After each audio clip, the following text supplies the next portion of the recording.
আসসালামু আলাইকুম রহমতুল্লাহ। এই হচ্ছে আমাদের রান্নাঘর।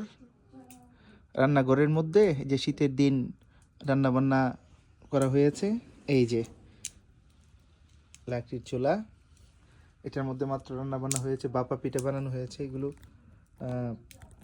খেয়েছি, আরও আছে। এই যে এখন এই আগুনটা থাকবে, আমরা এই যে এই রান্নাঘরের মধ্যে, এই যে চলো পুরনো রান্নাঘর, এটা আমাদের, এটা মায়ের আমলের, আস্তে আস্তে পুরনো হয়ে যাচ্ছে। আর এই হলো বাপা পিঠা বানিয়েছিল, এই যে বাপা পিঠার সরঞ্জাম, এইটা হলো বাপা পিঠার বানানোর জিনিস, বাপা পিঠা বানানো হয়েছে। আর এই যে এই হলো চুলা, এই লাকড়িটা উঠে রাখা হয়েছে, চুলা এখনো দাউ দাউ করে জ্বলতেছে। আর এই যে এখানে লাকড়িগুলো রাখা আছে, গ্রামের সেই ঐতিহ্যবাহী জিনিসগুলো। আমরা এখনো লাকড়ির চুলায় রান্না করি, গ্যাসও আছে।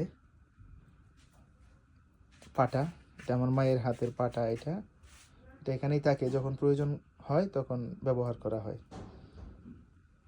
এই হলো রান্নাঘরের দৃশ্য।